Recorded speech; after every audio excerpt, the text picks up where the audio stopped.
Potential difference അഥവാ electric potential difference. ഇവിടെ എയും ബിയും എന്നുള്ള രണ്ട് പോയിന്റുകൾ കൺസിഡർ ചെയ്യാം. ഈ ബി എന്ന പോയിന്റിൽ ഞാനൊരു q amount of charge place ചെയ്തു. ഇനി സപ്പോസ് ദാറ്റ് എനിക്ക് എ ബി എന്ന പോയിന്റുകൾക്കിടയിൽ കൂടി ഒരു കറണ്ട് പാസ് ചെയ്യണം. അപ്പോൾ കഴിഞ്ഞ ക്ലാസ്സിൽ നമ്മൾ പഠിച്ചു ഇലക്ട്രിക് കറണ്ട് എന്നുള്ളത് ഫ്ലോ ഓഫ് ചാർജസ് ആണ്. Flow of charges. ഈ ഫ്ലോ എന്ന് വെച്ചാൽ എന്താണ്? ഫ്ലോ മീൻസ് മൂവ്മെന്റ്, അതായത് ചാർജുകളുടെ മൂവ്മെന്റ്. എ ബി എന്ന പോയിന്റുകൾക്കിടയിലൂടെ കറണ്ട് പാസ് ചെയ്യണം എന്നുണ്ടെങ്കിൽ ഞാൻ ഈ ക്യൂ അമൗണ്ട് ഓഫ് ചാർജിനെ പോയിന്റ് ബി നിന്ന് പോയിന്റ് എയിലോട്ട് മൂവ് ചെയ്യണം. റൈറ്റ്. ഇനി 9ാം ക്ലാസ്സിൽ നമ്മൾ പ്രധാനപ്പെട്ട രണ്ട് കൺസെപ്റ്റുകൾ പഠിച്ചിട്ടുണ്ട്. എം മാസ് ഉള്ള ഒരു ഒബ്ജക്റ്റിനെ മൂവ് ചെയ്യണം എന്നുണ്ടെങ്കിൽ I should apply a certain amount of force, right? And secondly, if this force is applied for a certain distance s, നമുക്ക് പറയാം ഞാൻ അവിടെ ഒരു വർക്ക് ചെയ്തു. ഈ രണ്ട് കൺസെപ്റ്റും ഇവിടെ അപ്ലൈ ചെയ്യുവാണെങ്കിൽ ദാറ്റ് മീൻസ് എ ബി എന്ന പോയിന്റുകൾക്കിടയിൽ കൂടി ഒരു കറണ്ട് പാസ് ചെയ്യണമെങ്കിൽ I should move this charge by applying a force. ഇവിടെ ഇലക്ട്രിക് ചാർജ് ആയതുകൊണ്ട് I should apply a electric force. Electric force. And ഈ ഇലക്ട്രിക് ഫോഴ്സ് ഈ എ ബി എന്ന ഡിസ്റ്റൻസിൽ അപ്ലൈ ചെയ്ത് കഴിഞ്ഞാൽ I can tell there will be a work done. So conclusion ഇതാണ്, A B എന്ന പോയിന്റുകൾക്കിടയിൽ കൂടി കറണ്ട് പാസ് ചെയ്യണം എന്നുണ്ടെങ്കിൽ I should do a certain amount of work. അങ്ങനെയാണെങ്കിൽ എ ബി എന്ന പോയിന്റുകൾക്കിടയിലുള്ള പൊട്ടൻഷ്യൽ ഡിഫറൻസ് എന്ന് പറയുന്നത് ഈ വർക്ക് ഡണ്ണിനെ ക്യൂ കൊണ്ട് ഡിവൈഡ് ചെയ്ത് കിട്ടുന്ന ക്വാണ്ടിറ്റിയാണ്. That is, potential difference between 2 points A and B is the work done per unit charge in moving the charge from point B to point A. അതായത് രണ്ട് പോയിന്റുകൾക്കിടയിലുള്ള potential difference എന്ന് പറയുന്നത് ഒരു unit ചാർജിനെ ഒരു പോയിന്റിൽ നിന്ന് മറ്റൊരു പോയിന്റിലേക്ക് മൂവ് ചെയ്യാൻ നമ്മൾ ചെയ്യേണ്ട വർക്കാണ്. ഇവിടെ യൂണിറ്റ് ചാർജ് എന്ന് പറഞ്ഞാൽ 1 കൂളം ഓഫ് ചാർജ്. ചാർജിന്റെ യൂണിറ്റ് കുളമാണ്, യൂണിറ്റി എന്ന് പറഞ്ഞാൽ 1. So unit charge means 1 coulomb of charge. So അതിവിടെ എഴുതുവാണെങ്കിൽ potential difference between 2 points is the work done per unit charge in moving a charge from one point to the other. ഒരു unit ചാർജിനെ അഥവാ 1 coulomb of ചാർജിനെ ഒരു പോയിന്റിൽ നിന്ന് മറ്റൊരു പോയിന്റിലേക്ക് മൂവ് ചെയ്യാൻ വേണ്ടി നമ്മൾ ചെയ്യേണ്ട വർക്കാണ്. ഇവിടെ ഞാൻ ക്യൂ അമൗണ്ട് ഓഫ് ചാർജ് ആണ് എടുത്തത്. Therefore, to find the potential here, I should divide this W by Q. അതായത് മാത്തമാറ്റിക്കലി എഴുതുവാണെങ്കിൽ potential difference is equal to work done by charge. ഇനി പൊട്ടൻഷ്യൽ ഡിഫറൻസിന്റെ സിമ്പിൾ എന്നുള്ളത് ക്യാപിറ്റൽ ലെറ്റർ വി ആണ്. Work ഡണ്ണിന്റെ symbol നമുക്ക് ഓൾറെഡി അറിയാം, capital W. ചാർജിന്റെ symbol Q. Therefore we can write V is equal to W by Q. ഇനി ഇവിടെ ഈ പൊട്ടൻഷ്യൽ എന്നുള്ളത് രണ്ട് പോയിന്റുകളെ അടിസ്ഥാനപ്പെടുത്തിയാണ്. അതുകൊണ്ട് തന്നെ ഈ ഇക്വേഷനെ കുറച്ചുകൂടെ സ്പെസിഫിക് ആയിട്ട് വി എ ബി എന്ന് നമുക്ക് എഴുതാം. V A B or V A B can be expanded as V A minus V B. ഇവിടെ എന്താണ് V A V B? V A and V B are the potential at A and B. ഇനി എന്താണ് potential at a point? So നമ്മൾ പറഞ്ഞു രണ്ട് പോയിന്റുകൾക്കിടയിലുള്ള potential difference എന്ന് പറയുന്നത് ഒരു യൂണിറ്റ് ചാർജിനെ ഒരു പോയിന്റിൽ നിന്ന് മറ്റൊരു പോയിന്റിലേക്ക് മൂവ് ചെയ്യാൻ വേണ്ടി നമ്മൾ ചെയ്യേണ്ട വർക്കാണ്. ഇനി അതേസമയം ഇലക്ട്രിക് പൊട്ടൻഷ്യൽ എന്ന് പറയുന്നത് ഈ ഒരു പോയിന്റ് നമ്മൾ ഇൻഫിനിറ്റി ആണെന്ന് അസ്യൂം ചെയ്യണം. That is 1 point is infinity. And ഈ ഇൻഫിനിറ്റിയിൽ നിന്ന് ഒരു യൂണിറ്റ് ചാർജിനെ അതായത് 1 കൂളം ഓഫ് ചാർജിനെ പോയിന്റ് എയിലേക്ക് കൊണ്ടുവരാൻ വേണ്ടി നമ്മൾ ചെയ്യേണ്ട വർക്കാണ് potential at A. So potential at A is the amount of work done to bring a unit charge from infinity to that particular point. Similarly, potential at B എന്ന് പറയുന്നത് infinity എന്നൊരു യൂണിറ്റ് ചാർജിനെ പോയിന്റ് ബിയിലേക്ക് കൊണ്ടുവരാനായി നമ്മൾ ചെയ്യേണ്ട വർക്കാണ്. So that is the potential at 2 points A and B. അത് നമുക്ക് എഴുതാം Potential is defined as the amount of work done in moving a unit charge from infinity to a particular point. So അതാണ് potential at a point.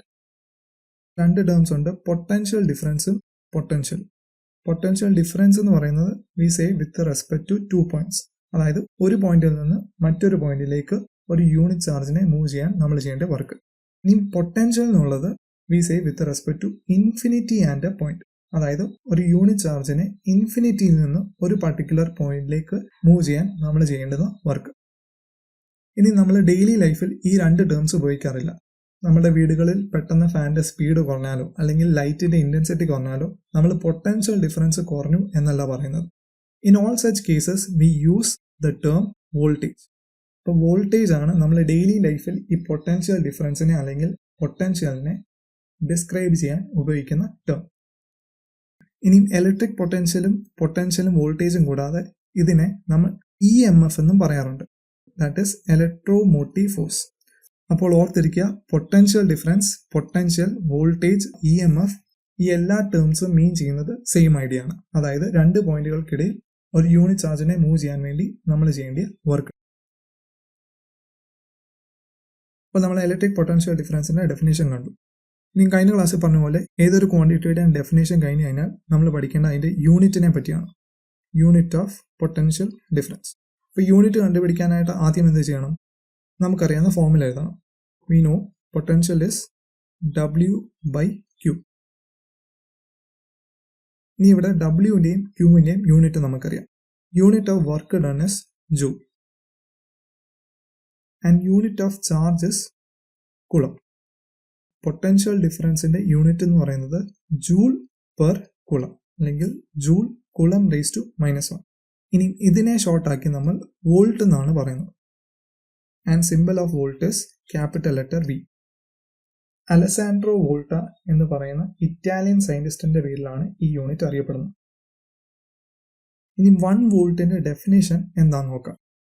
So we can write voltage is equal to joule per കുളം. ഇനി 1 volt എഴുതാൻ എല്ലാത്തിനെയും കൂടെ ഒരു 1 ഇട്ട് കൊടുക്കുക. So 1 volt is equal to 1 joule divide by 1 coulomb. ഇനി ഈ എക്സ്പ്രഷനെ വേർഡ്സിലോട്ട് കൺവേർട്ട് ചെയ്യാം. സോ വേർഡ്സിൽ എഴുതി കഴിഞ്ഞാൽ 1 volt is the potential difference. 1 volt is the potential difference between 2 points when 1 joule of work is done to move a charge of 1 coulomb from one point to the other point. അതാണ് 1 വോൾട്ടിന്റെ definition. ഇത് വളരെ important ആണ്. രണ്ട് charges തന്നിട്ടുണ്ടെന്ന് സങ്കല്പിക്കുക. ഒരു positive charge, negative charge. ഈ കേസിൽ നമ്മൾ കൺവെൻഷനലി ഫിക്സ് ചെയ്തിരിക്കുന്നത് ഒരു പോസിറ്റീവ് ചാർജിന് ഹയർ പൊട്ടൻഷ്യലും ഒരു നെഗറ്റീവ് ചാർജിന് ലോവർ പൊട്ടൻഷ്യലുമാണ്.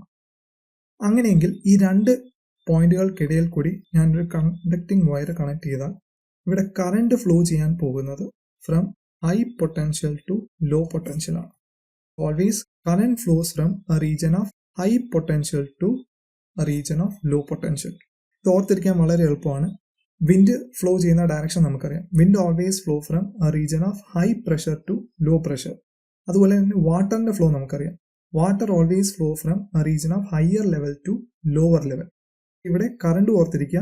ഒരു പോസിറ്റീവ് ചാർജും നെഗറ്റീവ് ചാർജും തന്നിട്ടുണ്ടെങ്കിൽ നമ്മൾ കൺവെൻഷനലി ഫിക്സ് ചെയ്തിരിക്കുന്നത് ഒരു പോസിറ്റീവ് ചാർജിന് ഹയർ പൊട്ടൻഷ്യലും ഒരു നെഗറ്റീവ് ചാർജിന് ലോവർ പൊട്ടൻഷ്യലും എന്നാണ്. അതുകൊണ്ട് തന്നെ കറണ്ട് എപ്പോഴും ഫ്ലോ ചെയ്യാൻ പോകുന്നത് higher potential to lower potential അഥവാ പോസിറ്റീവ് ടു നെഗറ്റീവ്. ഇനി കഴിഞ്ഞ ക്ലാസ്സിൽ നമ്മൾ ഡിസ്കസ് ചെയ്തു current positive to negative flow ചെയ്യുവാണെങ്കിൽ ഇലക്ട്രോൺ ഫ്ലോ ചെയ്യുന്നത് ഇതിന് ഓപ്പോസിറ്റ് ആയിരിക്കും. So electron always flows from a region of lower potential to higher potential, right? ഇനി ഈ സെയിം കേസ് നമുക്ക് ഇലക്ട്രോണെ വെച്ച് മാത്രം കൺസിഡർ ചെയ്യാം. That is consider again 2 regions. ആദ്യത്തെ റീജിയനിൽ 5 ഇലക്ട്രോൺ ഉണ്ടെന്ന് വിചാരിക്കുക. രണ്ടാമത്തെ റീജിയനിൽ 7 ഇലക്ട്രോൺസ് ഉണ്ടെന്ന് വിചാരിക്കുക. So first place I have 5 electron and second place I have 7 electron. ഇനി ഈ രണ്ട് പോയിന്റുകളെ ഒരു കണ്ടക്ടിങ് വയർ വെച്ച് കണക്ട് ചെയ്യുവാണെങ്കിൽ there will be a current flow because there is a potential difference. ഒരു സൈഡിൽ ഇലക്ട്രോൺ കുറവും ഒരു സൈഡിൽ ഇലക്ട്രോൺ കൂടുതലുമാണ്. ഇനി ഇലക്ട്രോൺ കുറവുള്ള ഈ റീജിയനെയാണ് നമ്മൾ പോസിറ്റീവ് എന്ന് എടുക്കുന്നത്. അതേസമയം ഇലക്ട്രോൺ കൂടുതലുള്ള ഈ റീജിയനെ നമ്മൾ നെഗറ്റീവ് എന്ന് എടുത്തു. Current will start to flow from positive to negative. Electron flow ചെയ്യാൻ പോകുന്നത് നെഗറ്റീവ് ടു പോസിറ്റീവ് ആണ്. അതായത് ഇലക്ട്രോൺ കൂടുതലുള്ള സ്ഥലത്ത് നിന്ന് ഇലക്ട്രോൺ കുറവുള്ള സ്ഥലത്തേക്കാണ് ഫ്ലോ ചെയ്യാൻ പോകുന്നത്. So electron will flow from this region of 7 electron to 5 electron. ഇനി ഇത് എത്രത്തോളം ഫ്ലോ ചെയ്യും? ഇവിടെ ഒരു ഇലക്ട്രോൺ ഫ്ലോ ചെയ്യുന്നു വിചാരിക്കുക. ഒരു ഇലക്ട്രോൺ ഫ്ലോ ചെയ്ത് കഴിഞ്ഞാൽ ഈ സൈഡിൽ 6 ഇലക്ട്രോൺ ആയി. അതേസമയം ഈ ഇലക്ട്രോൺ ആദ്യത്തെ പോയിന്റിൽ വരുമ്പോൾ ഇവിടെയും 6 electron. So now both sides have same charges. അതായത് ഈ രണ്ട് പോയിന്റുകൾക്കിടയിലുള്ള പൊട്ടൻഷ്യൽ ഇപ്പോൾ സെയിം ആണ്. അപ്പോൾ ഈ കേസിൽ ഇനിയും ഇവിടെ കറണ്ട് ഫ്ലോ ചെയ്യില്ല. The both regions have equal number of charges, there will be no flow of current. ഇപ്പോൾ ഏതൊരു സർക്യൂട്ടിലും പൊട്ടൻഷ്യൽ ഡിഫറൻസ് ഉണ്ടെങ്കിൽ മാത്രമേ കറണ്ട് ഫ്ലോ ചെയ്യുകയുള്ളൂ. പൊട്ടൻഷ്യൽ ഡിഫറൻസ് ഇല്ല എന്നുണ്ടെങ്കിൽ there will be no flow of current. ഇങ്ങനെയുള്ള സിറ്റുവേഷനിൽ കണ്ടിന്യൂസ് ആയിട്ട് ഒരു സർക്യൂട്ടിൽ ചാർജ് ഫ്ലോ ചെയ്യിക്കാൻ നമ്മൾ ഉപയോഗിക്കുന്ന ഡിവൈസ് ആണ് cell or electric cell. Now, electric cell is a device which converts chemical energy to electrical energy. അതായത് ഇലക്ട്രിക് സെൽ എന്ന് പറയുന്നത് നമ്മളൊരു സർക്യൂട്ടിൽ കോൺസ്റ്റന്റ് ആയിട്ട് പൊട്ടൻഷ്യൽ ഡിഫറൻസ് മെയിൻറ്റെയിൻ ചെയ്യാൻ വേണ്ടി ഉപയോഗിക്കുന്ന ഒരു എക്സ്റ്റേണൽ ഏജന്റ് ആണ്. So it is an external agent introduced in a circuit to maintain a constant potential difference. ഇനി നമ്മൾ കോമൺലി ഉപയോഗിക്കുന്ന സെൽ എന്ന് പറയുന്നത് ഡ്രൈ സെല്ലാണ്. ഡ്രൈ സെൽ, ഒരു ഡ്രൈ സെൽ കൺസിഡർ ചെയ്യുവാണെങ്കിൽ അതിന്റെ ടോപ്പ് റീജിയൻ ഒരു ക്യാപ്ഡ് പോർഷൻ ആയിരിക്കും. അതേസമയം അതിന്റെ ബോട്ടം എന്നുള്ളത് ഒരു ഫ്ലാറ്റ് റീജിയൻ ആയിരിക്കും. ഇനി ക്യാപ്ഡ് പോർഷൻ അല്ലെങ്കിൽ ക്യാപ്ഡ് ടെർമിനലാണ് നമ്മൾ ഹയർ പൊട്ടൻഷ്യലായിട്ട് കൺസിഡർ ചെയ്യുന്നത്. അതേസമയം ഈ ഫ്ലാറ്റ് എൻഡിനെയാണ് അല്ലെങ്കിൽ ഫ്ലാറ്റ് ടെർമിനലിനെയാണ് നമ്മൾ ലോവർ പൊട്ടൻഷ്യൽ എന്ന് കൺസിഡർ ചെയ്യുന്നത്. Lower potential. So always this capped portion is taken as higher potential or we will assign this end as positive while the flat end as negative. Diagrams വരയ്ക്കുമ്പോൾ ഇതിനെ represent ചെയ്യുന്നത് ഒരു longer ലൈനും ഒരു shorter ലൈനും വെച്ചാണ്. ഈ ലോങ്ങർ ലൈൻ എന്ന് പറയുന്നതാണ് positive while the shorter line represents negative. അതാണ് ഒരു സെല്ലിന്റെ റെപ്രസെന്റേഷൻ. ഇനി ഒന്നിൽ കൂടുതൽ സെല്ലുകൾ അഡ്ജസ്റ്റന്റ് ആയിട്ട് കണക്ട് ചെയ്യുന്നു വിചാരിക്കുക. That means we are connecting more than one cell to each other.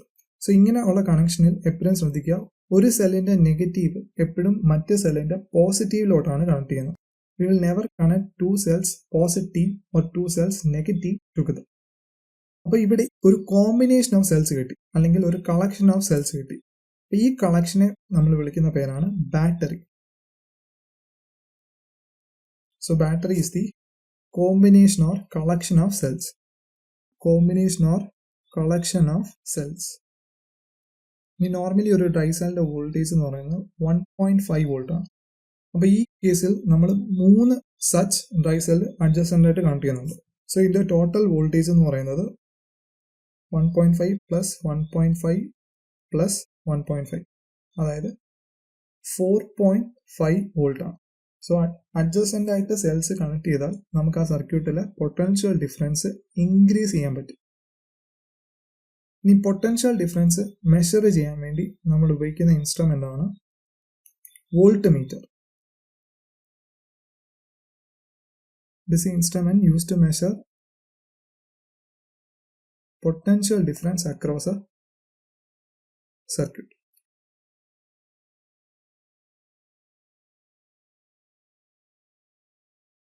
ഇനി വോൾട്ട് മീറ്റർ എന്നുള്ളത് ഒരു സർക്യൂട്ടിന്റെ അക്രോസ് പാരലൽ ആയിട്ടാണ് കണക്ട് ചെയ്യുന്നത്. So volt meter is always connected in parallel with the circuit. ഈ വോൾട്ട് മീറ്ററിന്റെ സിമ്പിൾ എന്നുള്ളത് ഇതാണ്. ഒരു സർക്യൂട്ടിലൂടെ പാരലലായിട്ട് കണക്ട് ചെയ്യുന്ന പറഞ്ഞാൽ അതിന് അക്രോസ് ഇങ്ങനെ കണക്ട് ചെയ്യുന്ന കണക്ഷനാണ് പാരലൽ കണക്ഷൻ എന്ന് പറയുന്നത്. ഇവിടെ ഈ രണ്ട് പോയിന്റുകൾ, അതായത് ഈ രണ്ട് സർക്യൂട്ട് എലമെന്റുകൾക്കിടയിലുള്ള പൊട്ടൻഷ്യൽ ഡിഫറൻസ് സെയിം ആയിരിക്കും. അതാണ് പാരലൽ കണക്ഷൻ.